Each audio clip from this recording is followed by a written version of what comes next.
Hi everyone. So today we'll continue memorizing from the book of Hebrews. So yesterday we memorized verse 10. So as I told, verse 10, 11 and 12 are taken from Psalms 102, 25 to 27.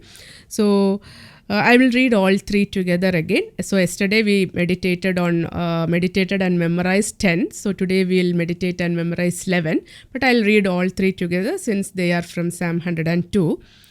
So Hebrews chapter 1 verse 10.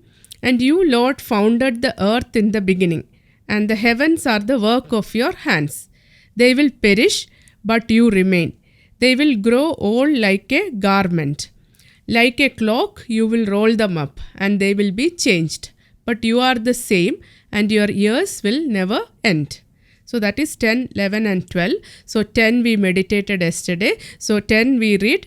And you, Lord, founded the earth in the beginning, and the heavens are the work of your hands. So we meditated on creation. We meditated from Genesis. We meditated about God's love. So we meditated on creation yesterday. So today, verse 11, they will perish. They will perish, but you remain. They will all grow old like a garment. So that is 11. 12 is the continuation of that. So, Hebrews chapter 1 verse 11, they will perish, but you remain.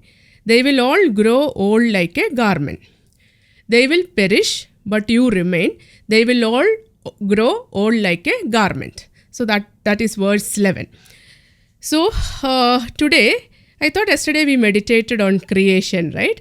And God created heavens and earth. And today, God is saying they'll perish, but you remain. They'll grow old like a garment.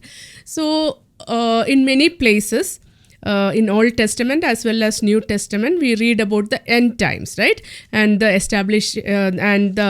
establishment of new heavens and new earth.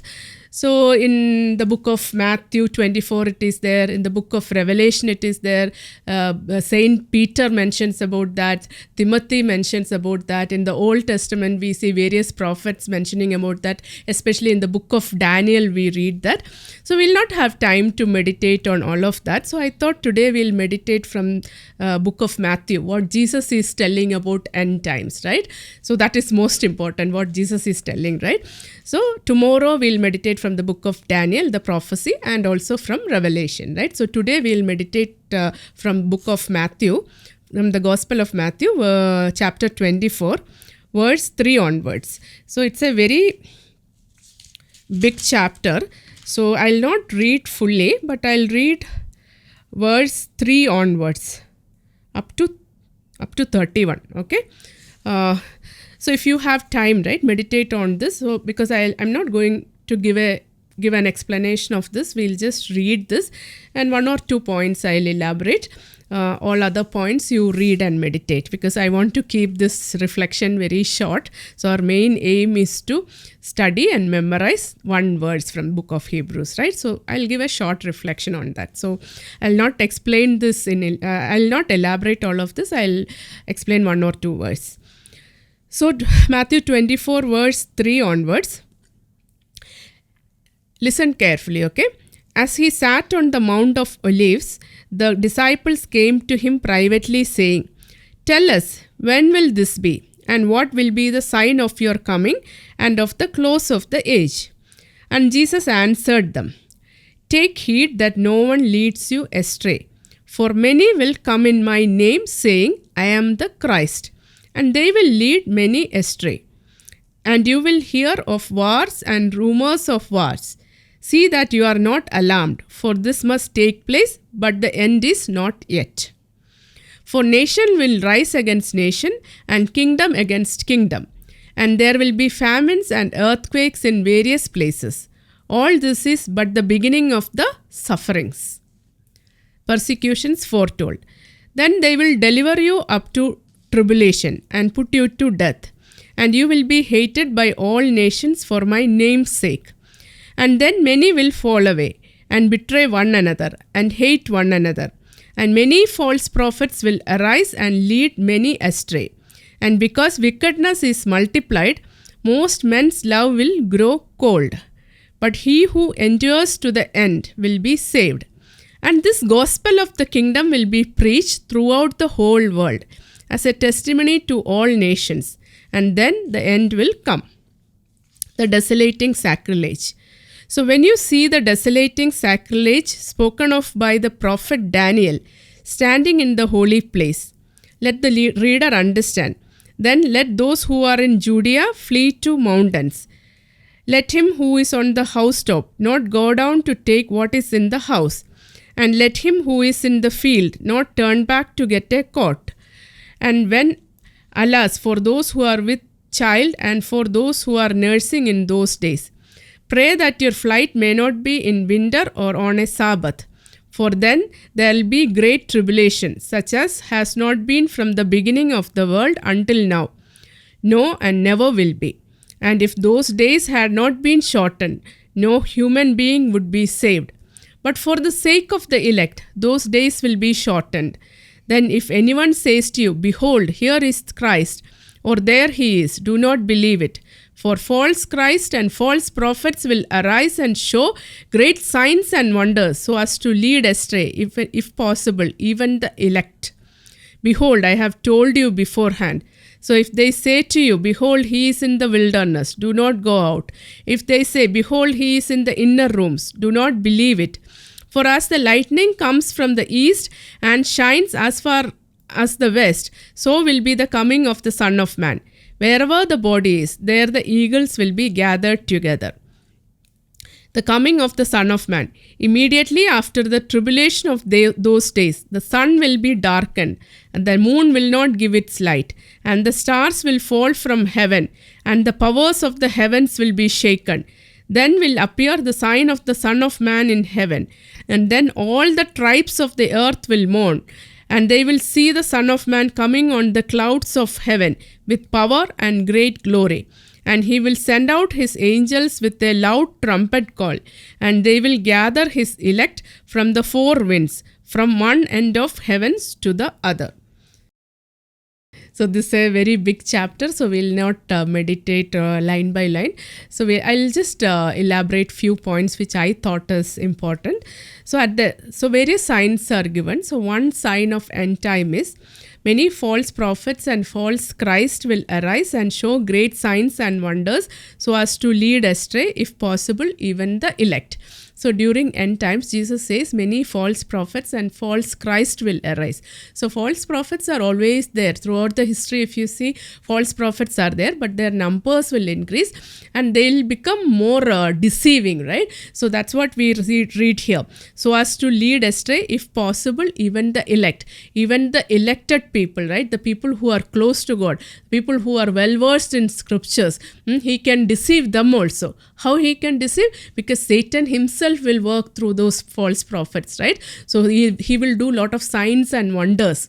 He will do a lot of signs and wonders. He'll talk very convincingly. So this I always tell. See, Satan is an intelligent spirit. So he will not tell 100% lie, right? If you say 100% lie, it's very easy to capture that. So many people can understand that, okay, this is a deceiving spirit.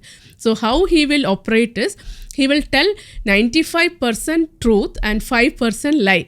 And using that 5% lie, he will take us away from God, right? So he's a very intelligent spirit. So he will deceive during the end times. He will deceive many people, including the elected people, right? All these people will be deceived by Satan. So we need to be really careful about false prophets and false teachings. So before we follow any teachings, we should identify or discern that whether they are true teachers, whether they are true prophets, right? Because the danger, Jesus mentioned about the danger of that, right? There is a big chance that false Christ and false prophets will arise and show great signs and wonders, right? Many signs and wonders, so that many people will go behind them, so as to lead astray, if possible, even the elect. That's a very sad thing, right? So that is one sign that is given. And during end times, we should be very careful about this. Even now, we should be careful, right? Because many deceiving spirits are there in the world, right? So we should learn whether that spirit is from God or from the evil one. Then a second thing is the desolating sacrilege. So that Daniel also mentions, and about the persecutions foretold and the tribulation. So Daniel also mentioned 3.5 years of tribulation will be there. After that, Jesus will come, and he'll not come secretly from one end to other. Everyone will see him, right? So that is the sign he has given. He will be visible for everyone like lightning. Everyone can see him, and that is another sign he has given. And there is the lesson from fig tree, the necessity of watchfulness, right? So we need to be always watchful, right? We need to be prepared. We should be prepared. Otherwise, if you are not prepared, right, Christ will suddenly come. If you are not prepared, we will not be able to stand before him, right? So the necessity of watchfulness he is mentioning. He is also mentioning that the end time will be like the time of Noah. People will be very wicked. They'll be very worldly. They'll be engrossed in all worldly activities. Their mind will be away from God, right? So that's what here it is given. As in those days before the flood, they were eating and drinking, marrying and giving in marriage, until the day when Noah entered the ark, and they did not know until the flood came and swept them all away. So will be the coming of Son of Man.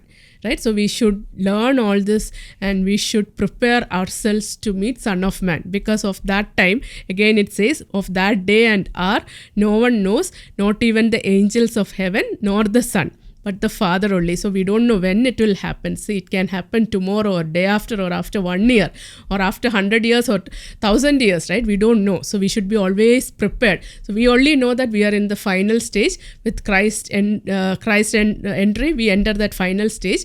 So there is a period of time, but we don't know how long it will be.